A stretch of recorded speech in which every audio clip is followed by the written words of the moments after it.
আতঙ্কের শহর হয়ে উঠেছে শিলিগুড়ি। শহরের দক্ষিণ শান্তিনগরে বৃদ্ধার উপর হামলার ঘটনায় উঠছে একাধিক প্রশ্ন। রবিবার গভীর রাতে দক্ষিণ শিলিগুড়ির এক বাড়িতে হামলা করে 3 দুষ্কৃতী। বৃদ্ধাকে মারধর করে লুট করা হয় টাকা, সোনার গয়না ও বিভিন্ন সামগ্রী। কানের দুলটা ছিল পেঁচিয়ে ওইটা ছিঁড়ে নিল, রক্ত বেরোলো, লাগছে শুনছে না।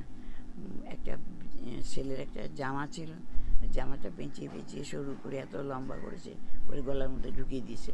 এখানে ঘরে ঢুকে আমার শার্ট, ওখানে ধোয়া শার্ট ছিল, সেই শার্ট মুড়িয়ে মার গলার মধ্যে ঢুকিয়েছে, ভালো করে ঢুকিয়ে বুকের উপর চেপে বসে পাঁজরের মধ্যে মেরেছে ঘুষি, আর বাঁ চোখের এখানটায় মেরেছে ঘুষি, নীল হয়ে গেছে।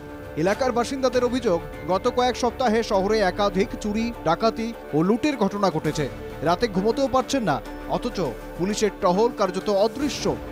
কাজে বের হবো সেটা কিন্তু সম্ভব না। আজকে চোর চামার ঢুকতেছে, বাচ্চা যদি হাতে কিছু থাকলো বা মাইরেই দিল কিছু চালায়, সেজন্য তো আমরা বের হতে পারছি না। কিন্তু কদিন পরই আমাদের পাড়ায় এরকম ঘটনা হচ্ছে, কিছুদিন থেকে এটা ঘন ঘন হচ্ছে। এই পাশে বাড়িতে হয়েছে, এই বাড়িতে হয়েছে, আমাদের বাড়ি শান্তিনগরে বিপুল মোড়ে ওখানে হয়েছে। এটা প্রায় হচ্ছে, প্রায় শিলিগুড়িতে আপনি যদি নিউজ করে দেখেন প্রায় হচ্ছে। তা আমরা যাচ্ছি প্রশাসনের কাছে, এটা নিরাপত্তা আর কিছু। বৃদ্ধার বাড়িতে যান ডাবগ্রাম ফুলবাড়ি বিজেপি বিধায়ক শিখা চ্যাটার্জি। শাসক দলকে কাঠগড়ায় তুলে প্রশ্ন তোলেন, মুখ্যমন্ত্রীর নির্দেশের পরেও কেন পুলিশ নিষ্ক্রিয়? সে তো 100% গাফিলতি। পুলিশের কোনো রকম ভূমিকা নেই। ওদের পার্টির করতে গেলে শাসক দলের যদি কোনো কাজ থাকে সেখানে পুলিশের ভূমিকা দেখবেন। সাধারণ মানুষ একটা ডায়েরি করতে গেলে পুলিশ কিন্তু সে ডায়েরি নিতে অস্বীকার করে। সাধারণ মানুষের ওই পুলিশের উপর ভরসা করার উপায় নেই এখন। শুধু শান্তিনগর নয়, হিলকাট রোডের একটি মার্কেট কমপ্লেক্স সহ একাধিক মার্কেট থেকে বিভিন্ন বৈদ্যুতিন যন্ত্রাংশ, পাইপ চুরি হয়। গ্রেপ্তার করা হয় এক অভিযুক্ত মোহাম্মদ আজমতকে। এদিকে সোমবার গভীর রাতে মাটিগাড়া থানা এলাকায় ধরা পড়ে ভিন রাজ্যের 5 দুষ্কৃতী। শিলিগুড়ি শহরে একের পর এক চুরি ডাকাতির ঘটনায় যখন প্রশ্ন উঠছে, তখন শিলিগুড়ির পুলিশ কমিশনারের দাবি, অপরাধ বেড়েছে কি কমেছে তা খতিয়ে দেখতে হবে। না, প্রত্যেকদিন আমরা বিনা ডেটাতে আমরা বলতে পারবো না।